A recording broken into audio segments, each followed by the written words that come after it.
Okay, and then you're going to say, okay, well, equation 1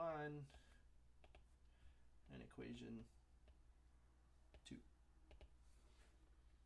Okay, so if I'm looking at, narrow this up. If I'm looking at number 3 here, okay, during the winter months, Don uses his pickup truck to clear snow from driveways. Don charges $15 per driveway, okay, whereas Morgan's snow removal charges $150 for the season. Okay, so that doesn't matter. Like, the whole season goes with no snow and he doesn't come once, you're getting charged $150, right? Whereas, like, Don shows up every time it snows and he charges you $15. Okay, so obviously if it snows once, you're going to want to go with Don, right? If it snows a whole bunch of times over the course of the season, then $150 for the season might seem worth it. Okay, your decision is like, how many times does it have to snow before it's worth going with the flat rate versus the one that's per driveway? That's the decision you're making here. Okay, so you want to take the fact that Don is going to charge. He doesn't charge you to show up. He doesn't not charge you for gas or anything, right? So we're going to say, like usual, okay, with these kinds of questions, you're going to say y is going to be the cost, okay? And then x can be the number of driveways done.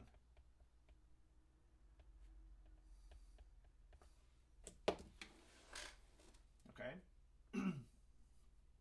Now again, I don't care, maybe I shouldn't put a line through those graphs because the graphs can help you, right? We saw that with some of our multiple representations from before the break, right? What I want you guys to realize here, like, I'll do one of the equations. When Don shows up to your house to do your driveway, he's not charging you to show up. So there is no starting value, right? So if I'm looking at y equals mx plus b, right, the equation of the line, he's not charging you to show up, which is why it's 0. Okay, but he is going to charge you $15 to clear the driveway. Okay, how many times he has to clear the driveway over the course of the season, we don't know. That's x. Okay, and the cost is y equals 15x, or y is the cost, but then the equation is y equals 15x, so I'll write it underneath here. Okay, there's one equation.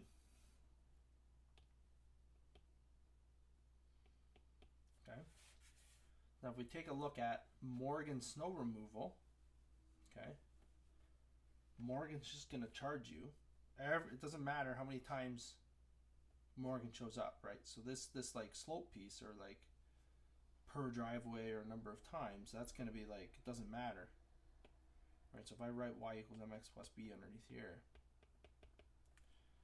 the number of times does not matter that Morgan shows up, right? So the slope is going to be 0 here, right?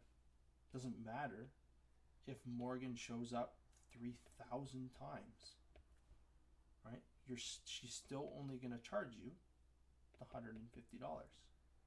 0 times, I don't care what number it is, 3,000 is still 0 plus the 150, right? So your equation is going to look like this. If m is going to be 0 in this question, 0x plus 150, then your equation is going to equal y equals 150.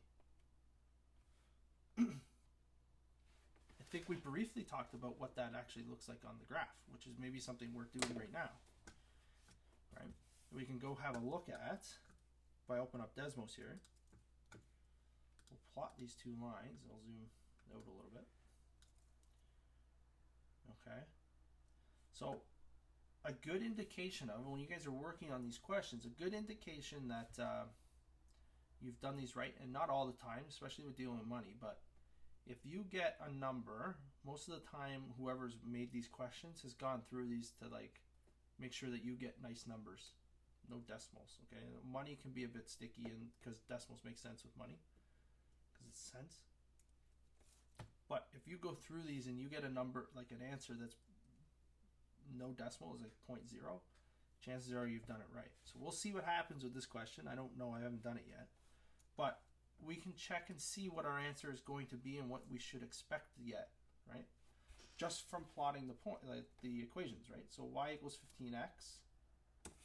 That looks like that. We know it goes through the 0 because he doesn't charge you anything to show up at your house, right? If Don charged you $10 or $1, let's make it so we can see it. Let's just say if Don charged you $50 to come to your house for gas or whatever, you can see how the graph starts at 50 now. That's because the starting value is at 50. Okay? That's not the case. He doesn't charge you, so he starts at 0. Okay? Now, the other line, okay, we plug in y equals the flat rate. It's called a flat rate because it's 0 fun, right? If you remember slope dude, right? So you just see, no matter how many times, remember what's on the x-axis. If I drew this, actually, maybe we should talk about it. I think we drew this. Right, this is going to be cost here again. This is like number of driveways or like visits. So independent, doesn't matter if they show up 3,000 times, like way over here. The price is still the 150 from the beginning, which is why this is a flat line. It starts at 150. It does not change. It just stays 150 forever, right? And so our point of interest now, right, our point of intersection, the thing that we actually want to know,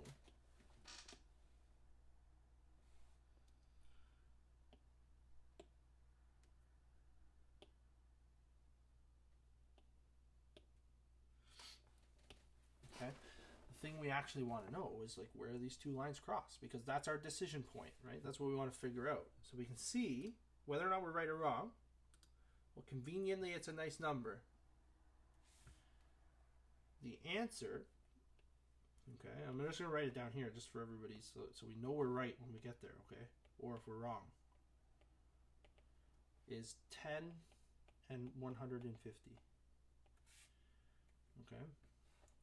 That means Don has to do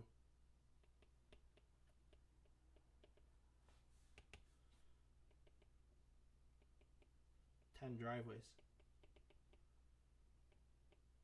It's at 10 driveways that he charges the same amount of money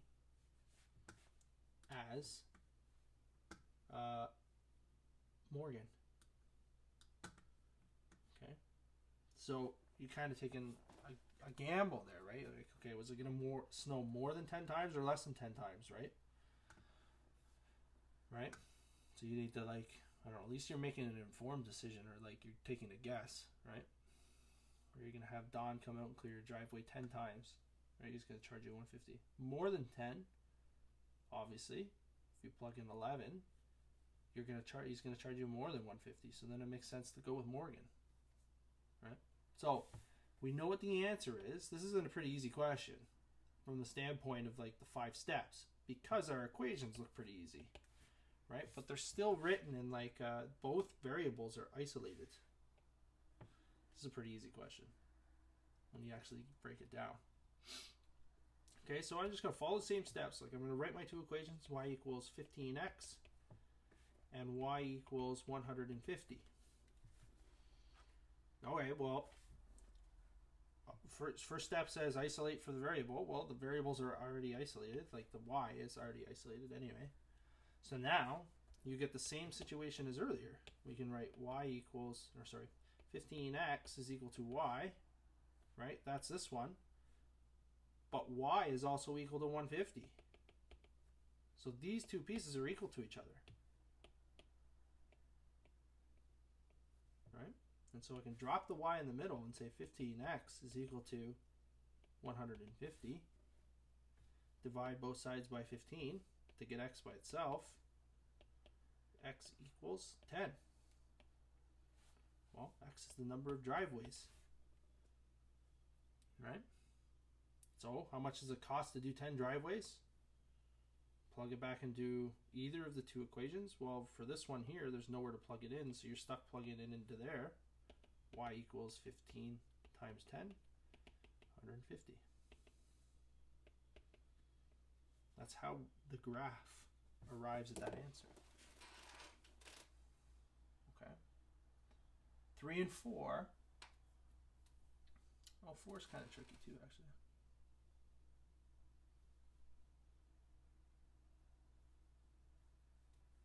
Oh no, never mind.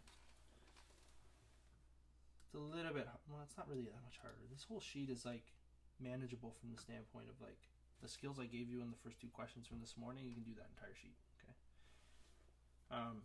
And again, the only way I can make this harder, it's not the steps, it's these equations. It's the only way I can make this harder. Okay, does anybody have any questions? I haven't had the chat open. Okay. That'll probably do it for today. Between that and the quiz, okay, and I think you got, and whatever else that needs to be cleaned up from the last few days, but that's it for today, I think. Okay, unless you guys have any questions, I'm going to hit stop there and I'll upload those videos.